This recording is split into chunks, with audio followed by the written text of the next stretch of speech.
Juan de la Cierva ha obtenido un Oscar de Hollywood con un invento suyo, el Dynalens. El Dynalens es un compensador de movimientos óptico. Eso quiere decir que en vez de tratar de evitar los movimientos de la cámara, lo que hace es doblar la luz en dirección contraria a esos movimientos, utilizando un prisma líquido de geometría variable. Se le ocurrió la idea cuando intentaba filmar a sus hijos haciendo esquí acuático en el mar. Aquí vemos las dificultades de rodaje desde una canoa afuera borda.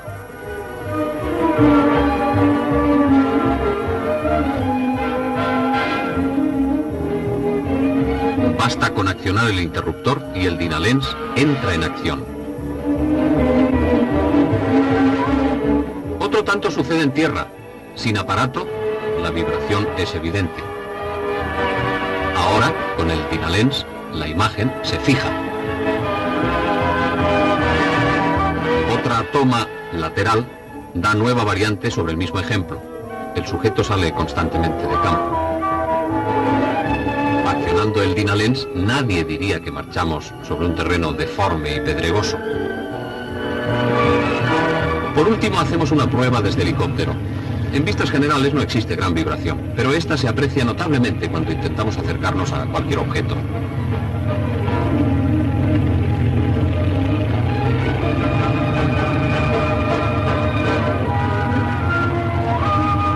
Sin embargo, con el Dynalens, la única oscilación que se nota es la del operador, pero nunca la del helicóptero.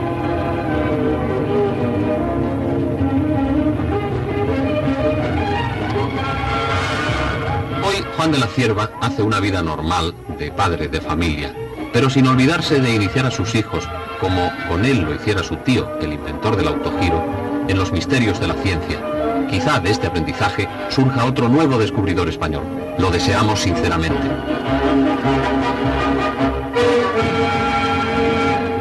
Bueno, pues Juan de la Cierva está aquí, está con nosotros. Adelante.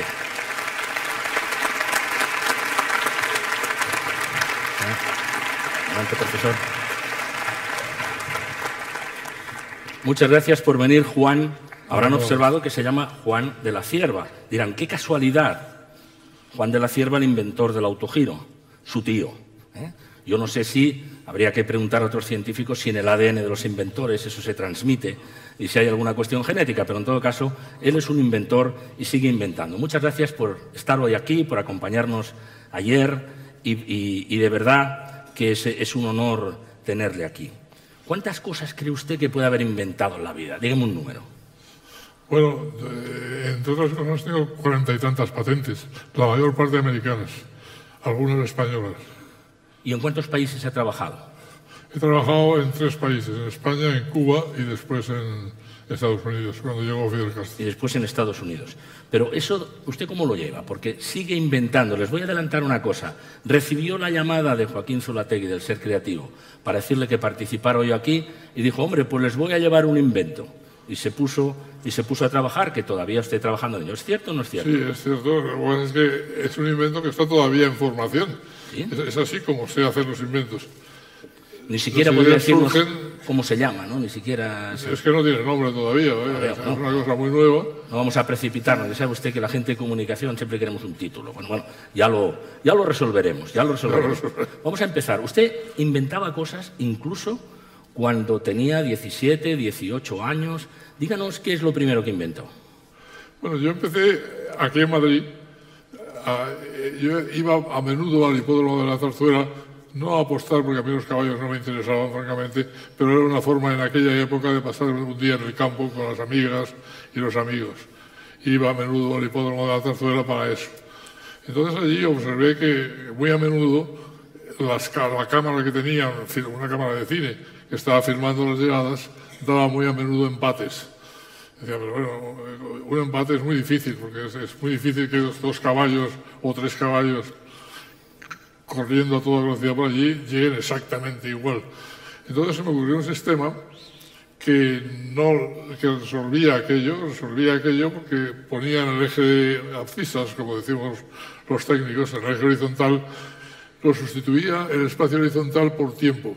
Y es verdad que los caballos se fotografiaban en una posición en la que nunca habían estado.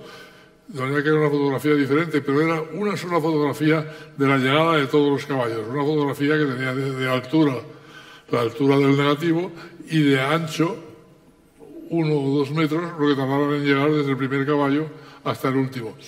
Entonces le propuse a la Sociedad de Fomento de la Alegría Caballar, que era quien manejaba el hipódromo entonces, hacer aquella cámara. Me dijeron que sí, que la hiciera y que si funcionaba me la pagarían. ¿Y se la pagaron?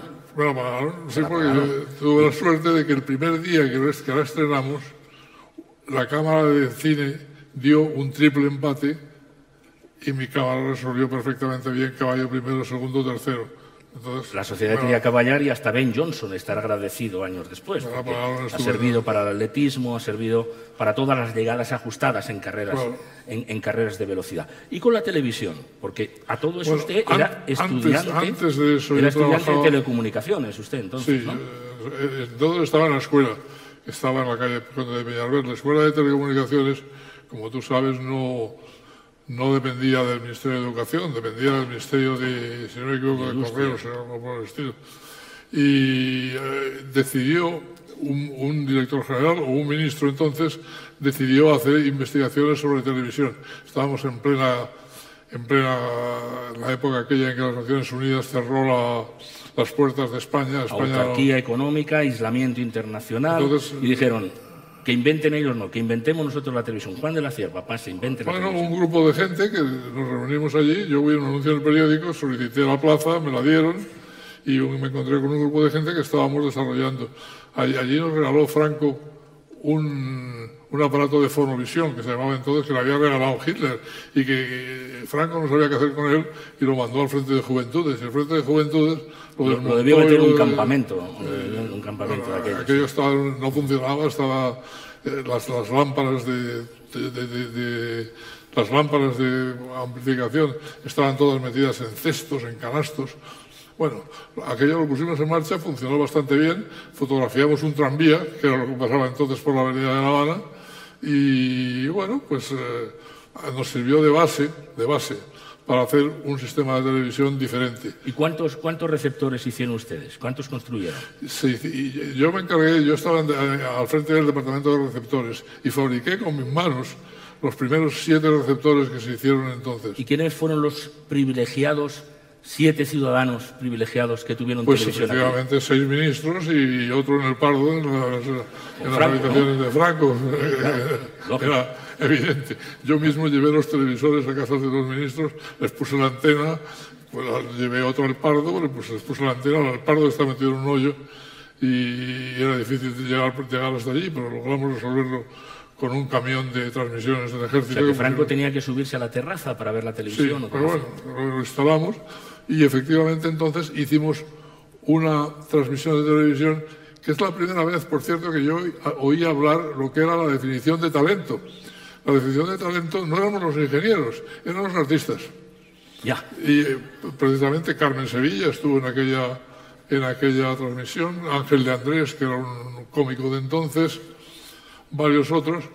Hicimos aquella transmisión, la vieron los 6 ministros en cuestión, que les habíamos avisado, y Franco, suponemos que también, y de ahí se fundó Televisión Española. Déjeme decir que yo, por mis razones de televisión, lógicamente, por mi vida como periodista, he releído e investigado el día que se inauguró la televisión en España. Usted estaba allí, antes habían hecho esa prueba que dice usted, era el 28 de octubre de 1956, había en aquel momento 600 televisores en Madrid, ya en aquel momento empezaron a crecer. Pero eso fue después. Sí, pero el ministro de entonces, el ministro de Información y Turismo, hay unas palabras fantásticas, voy a lo del talento que ha dicho usted, que cuando hace sus primeras palabras, esas cosas que luego hemos sufrido en la televisión, que en un grupo se ponen todos los que salen en pantalla y en el otro lado se ponen los demás. Y el ministro empezó a decir qué bien lo que hacéis en la televisión solo a los que salen en pantalla. Es una de las injusticias que pasan aquí. Y de pronto alguien le dijo, señor ministro, esto está bien. Y él se giró y dijo, he aquí a los artífices ocultos del invento. Y entre los artífices ocultos del invento estaba usted. Sí. ¿Cuántos serían? Menos de 100. Sí, éramos ahí un grupo de gente que nos dedicamos a fabricar una televisión, que además tuvimos instrucciones directas del director general de radiodifusión de hacer una televisión incompatible con cualquier televisión del mundo, para que no pudieran venir después extranjeros. Sí. Así hemos ido con el sistema ferroviario, que lo hicimos más ancho que el europeo, por el mismo procedimiento. Para que no nos invadieran. Así que con ese ancho en el mundo solo está España y Portugal. Claro, yo hice personalmente el cálculo de la resolución de aquella televisión, que eran Rusia, por cierto, 819 líneas, y hicimos una televisión de una resolución fantástica. Déjeme decir en este punto que Tico Medina, su legendario periodista, todavía no tiene la edad de nuestro amigo Juan de la Cierva, pero dijo, en aquel momento hacíamos los informativos y estábamos pendientes, claro, de que unos cuantos ministros y Franco sobre todo, estuviera a ver cómo lo decía. Dice, entonces no nos preocupaban los índices de audiencia, nos preocupaba la opinión de su excelencia el espectador, que era en ese caso el que planteaba. Bueno, dejemos la televisión, hemos visto la foto finish, pero usted de pronto apareció en Cuba. Yo no sé si quería conmemorar algo, hacer un homenaje a su tío, el inventor del autogiro, que fue la base del helicóptero. Pero usted intentó un helicóptero en Cuba. Me tuve que marchar de España porque después del aparato de fotofinish, pues inventé otra cosa para el hipódromo también, un totalizador de apuestas que no tenían uno súper primitivo, y a mí se me ocurrió cómo resolverlo. Entonces, en aquel entonces no había televisión, no había nada digital. En la escuela no estudiábamos nada digital porque no existía nada digital. El sistema binario no estaba descubierto. Es que no existía. Eso yo lo estudié en Cuba, precisamente siendo profesor de una escuela electromecánica del Colegio de Jesuitas de allí, donde llegué a ser el director. Y allí es donde hicimos el helicóptero. Pero bueno, en aquel entonces, pues, empezamos a fabricar, teníamos una escuela en Cuba, donde primero trabajé en una emisora de televisión y me dediqué a calcular torres y demás, porque quería montar las antenas de televisión encima de las torres de radio, y Cuba es un lugar donde hay huracanes, y las compañías de seguros, claro, se negaban a aceptar aquel monstruo. La antena de televisión pesaba 12 toneladas, la querían montar encima de una torre de 1000 pies. 1000 pies, eso se medía allí entonces, unos 300 metros. La quería montar encima y bueno, pues yo me ofrecía a calcular aquello, me dijeron que no se fiaban de nadie, llamaron al fabricante, que era una compañía americana, la Blocknox, y bueno, de todas maneras me dijeron que yo hiciera los cálculos, los hice, y cuando vinieron los ingenieros de la Blocknox, vieron los cálculos y dijeron, esto está muy bien hecho, ¿por qué no se fían ustedes de este señor? Y a partir de ahí pasó la prueba. Hice todas las antenas de Cuba, tuve una cantidad de trabajo y gané mucho dinero, por cierto. Déjeme situarlo en el tiempo. Cuando entra Fidel Castro con el Che Guevara en La Habana, cuando la Revolución Cubana, usted está allí. Sí, yo estoy en Cuba. Yo era socio del señor López Viraboy, que era el presidente de la Compañía Cubana de Aviación, que me lo había presentado el embajador de España allí, el marqués de Bellisca, el que tuvo el famoso rifirrafe con Fidel Castro en un televisión. Es que Fidel Castro, cuando llegó de la Sierra Maestra, cuando Batista huyó, con él se fue mi socio. En el mismo avión. El presidente de la Compañía Cubana de Aviación, que era mi socio, pues se marchó con Batista en el mismo avión en Santo Domingo. Entonces, la Compañía Cubana de Aviación fue la primera que intervinieron. Intervinieron, digo, porque es el eufemismo que se utilizaba entonces para decir robar. El gobierno se quedó con aquello y nombró un nuevo presidente de la Compañía Cubana de Aviación que tenía experiencia aeronáutica porque había sido botones en una agencia de viajes. Y entonces, ante semejante experiencia aeronáutica, nombraron, era también revolucionario.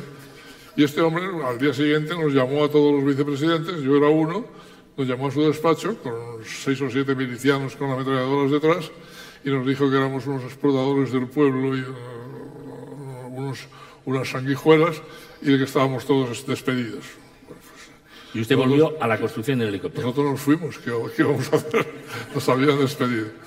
Y entonces, bueno, pues yo paré el helicóptero, lo guardé en un hangar y me dediqué a fabricar automovilitos que había hecho de juguete, pero unos automóviles bastante avanzados, con motor de gasolina y con carrocería de plástico y cambio automático, y bueno, y me dediqué a hacer 500 y los hice. Entonces, estando haciendo aquellos automóviles, un día me suena el teléfono en mi despacho y era el Che Guevara, que había oído hablar que habíamos hecho un helicóptero. Y dije, bueno, pero lo tenemos parado porque esto lo estábamos haciendo con Cubana de Aviación, y de allí me despidieron, de verdad que aquello está parado. O sea, que el Che Guevara, que era ministro de Industria ya... Che Guevara era ministro, dijo, entonces... si aquí fabrican un helicóptero, déjeme usted que yo lo vea. ¿Y fue a verlo? Él vino allí, le enseñé el helicóptero, lo sacamos de la nave donde estaba guardado, se quedó muy impresionado. Tenía una mirada de serpiente que no se creía absolutamente nada de lo que le estaba diciendo, con razón, porque era todo mentira, pero por supuesto. Pero me dijo que al día siguiente venía otra vez con Fidel Castro. Y efectivamente lo hizo, vino con Fidel Castro. Fidel Castro, viendo aquella actividad allí metida en un rincón de La Habana, le enseñamos el helicóptero también, que todavía estaba sin terminar.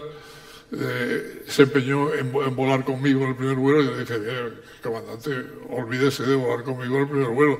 Bastante nervios voy a tener yo en el primer vuelo para que encima tener usted al lado. Pero además, vaya, si se cae usted se salva, lo fusila. claro, O sea, que eso... era que me dije que ni hablar, que lo volaría yo, que él podía estar allí presente, pero no en el helicóptero, de ninguna manera. Pero no terminó eso porque creo que usted huyó de Cuba. Yo entonces, bueno, después de varios incidentes, antes de reanudar los trabajos en el helicóptero, me marché de Cuba. Marché de Cuba por el ferry, no por el aeropuerto, como iba todos los días a entrenarme a volar en Miami en unos helicópteros que había allí de alquiler, y yo aprendí a volar allí, volar helicópteros. Y cuando aquello no quise, porque mi mujer era una mujer muy guapa, era una mujer muy espectacular y muy vistosa, y en el aeropuerto la conocía todo el mundo. Cuando iba yo para ir a algún lado, cuando iba con ella, todo el mundo la miraba a ella, no a mí. Y como era lógico, era perfectamente natural. Pero yo no quise marcharme por el aeropuerto porque no la reconocieran a ella. Era imposible en el aeropuerto, yo me marchaba con un pasaporte falso, expedido por la embajada española, pero falso. Y con otro nombre, y no, me marché en el ferry boat, que no había ido nunca, me marché a Cayo Hueso, entonces todavía funcionaba, y me marché a Cayo Hueso Y cuando llega a Estados Unidos sigue inventando cosas, porque usted, por lo que veo, siempre inventa cosas. Bueno, en Estados Unidos tuve una suerte increíble. Empecé a trabajar en una empresa que había fabricado autogiros en los años 30 y me habían dado trabajo porque me llamaba Juan de la Cierva, vamos a decirlo claramente. Me habían ofrecido trabajo por eso. Pero tuve Se agradece la sinceridad, ¿eh? Tuve la suerte de que me dieron un libro que publica el Departamento de Defensa de problemas que pueden tener en diferentes branches, en diferentes ramas del Departamento de Defensa, pues tienen problemas de todas clases. Y el primer día mirando ese libro me encontré con un problema que yo había resuelto ya en Cuba, pero lo había abandonado porque era muy caro. En Cuba era para suprimir la carga electrostática de los autobuses, que en ciertas circunstancias atmosféricas, de temperatura y humedad relativa y demás, pues daban un chispazo tremendo y los cubanos saltaban del autobús a tierra y de tierra al autobús porque se les tocaba por medio y les pegaba un calambrazo terrible. Yo había inventado un sistema para suprimir eso, pero era muy caro, valía tanto como el autobús. Y decía, bueno, me olvidé del asunto. ¿Y lo traía usted resuelto de Cuba, el problema? Sí, pero vi que allí en el libro ese que me dieron había ese mismo problema. Y tenía el dinero para la inversión. Claro, para helicópteros grandes. Helicópteros de aquellos enormes, el H-37, unos helicópteros que había entonces muy grandes, muy antiguos. Y entonces, bueno, me fui a ver a mi jefe y le dije, oiga, este problema lo puedo resolver yo. Y el hombre aquel, se lo dije en francés porque yo no hablaba inglés todavía. Leía inglés, pero no hablaba inglés. Y bueno, él me dijo, escribe un proposal. Lo escribí en francés, él lo tradujo al inglés, lo mandamos y pocos días después de mandarlo hubo un accidente terrible en Alaska en que un helicóptero cargado a través de un cable con una carga de cohetes de combustible sólido se saltó el arco con el crew chief, el director del grupo. Saltó un arco de ahí a la parte de atrás de un cohete de combustible sólido, se llevó por medio del helicóptero, fue contra otro hangar, se cargó 7 helicópteros, bueno, hizo un destrozo terrible por una cosa que además vieron claramente que era electricidad estática. Y entonces yo cogí el periódico, me lo llevé a la oficina y le dije a mi jefe, oye, esto es lo que acabamos de mandar una propuesta diciendo que nosotros lo sabemos arreglar. Y entonces, claro, efectivamente, habíamos mandado una propuesta al Comando de Transportes del Ministerio del Ejército en Fort Eustis, Virginia, y nos llamaron inmediatamente y me convertí de la noche a la mañana, pero en cuestión de días, en el mayor experto que había en Estados Unidos en el campo de electricidad estática de helicópteros, del cual no sabía absolutamente nada. Pero pero había mandado aquella propuesta. Pero bueno, se llevó con ese título. Y luego ya volvió a España. Luego, después de 10 años y de múltiples inventos en Estados Unidos, muchísimos. Tengo 40 patentes allí. Pero entonces de eso volvimos a España. Y entonces el hipódromo seguía sin totalizador. Curiosamente seguía con el mismo totalizador prehistórico que había instalado allí antes de irme. Y habían pasado 10 años. No, habían pasado, sí, más o menos. Y entonces yo le ofrecía a la Sociedad de Fomento de la Agricultura, ahora ya yo era millonario, de manera que ya podía permitírmelo sin recurrir a mi abuela. Porque su abuela no le financiaba a usted. No, mi abuela se negó a financiarme. Mi abuela me dijo que con un inventor de la familia ya tenía bastante, que no quería saber nada. Perdone la pregunta, ¿su abuela había palmado mucho dinero con el invento de su tío Juan de la Cierva? Ella no, pero mi tío sí. Ya. A mi tío le fue muy bien, pero mi abuela no creía en inventos, era murciana, nacía en Cartagena y creía en naranjas y melocotones. No quería saber absolutamente nada de inventos. Y mi abuelo, que sí creía, pero hay que mandaba a ella, de manera que... Suele pasar. Bueno, sí, o sea que usted volvió al hipódromo y dijo, esto lo arreglo yo y ya soy millonario. Volví al hipódromo y les dije, bueno, pues vamos a hacer otro contrato exactamente igual que el primero. Yo les hago el totalizador, se lo financio yo y cuando terminemos, si funciona, me lo pagan. Y hice un totalizador que estuvo allí 20 años, fue un éxito extraordinario y llamó muchísimo la atención, inclusive en revistas hípicas, por supuesto, en el mundo de la hípica. Y entonces me empezaron a llamar de Estados Unidos y de Argentina y de Panamá y de muchos otros sitios y algunos de ellos los vendimos. Los totalizadores eran aparatos que valían 5 o 6 millones de dólares, eran aparatos muy serios y además muy complejos. Tenían el invento que hice ya cuando volví de Estados Unidos. Aguante esto, por favor, que tenemos un rozamiento ahí. Gracias. Muy bien. Era con microprocesadores. De manera que los demás totalizadores que había en Estados Unidos y en Francia y en otros sitios de Inglaterra eran electromecánicos. El mío les sacaba, tecnológicamente, estaban mucho más avanzados. Y como resultado de eso, pues logré vender varios otros totalizadores en América sin problema ninguno. Don Juan de la Cierva, tenemos, desgraciadamente, créame que yo me pasaría toda la mañana hablando con usted y seguro que estos señores estarían de acuerdo. Pero vamos a ir concluyendo con dos cosas, si le parece. La primera, usted cuando lo llamaron del ser creativo nos ha dicho que se puso a inventar algo que todavía no ha terminado, que no tiene nombre, que igual tiene unos planos por ahí y de paso pues hasta los mostramos. ¿Qué es lo que está usted inventando? Yo inventé un aparato, todos los aparatos que he inventado yo, todos, son rarísimos. Sin duda ninguna. Pero muy útiles, por lo que veo. Mi mujer me decía siempre, ¿por qué no inventas una cosa sencilla? Digo, mira, desgraciadamente las cosas que se me ocurren... La fregona ya está inventada por un señor de Zaragoza. Bueno, claro. Se me ocurren cosas complicadas.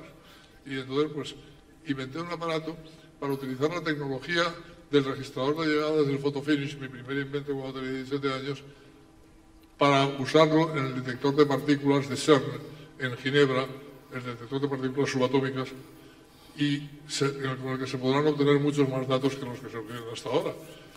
Ese invento está en proceso. Yo he hecho, es la primera vez que hablo de él en público, pero porque se lo he inventado hace 4 días, ¿no? Está todavía sin terminar. Sí, estamos en ello. Estamos en ello. Bueno, yo traje una presentación, pero ya tendremos ocasión de ponerla en otra ocasión. Bueno, nos la enseña el año que viene y de momento le damos unos planos, pero queríamos escucharle a usted hoy. Déjeme un par de preguntas más. ¿No le importa decirme su edad? ¿Cómo? ¿No le importa decirnos su edad? ¿Cuántos años tiene usted? Yo tengo 85 años. 85 años. Y sigue inventando, a pesar, importante...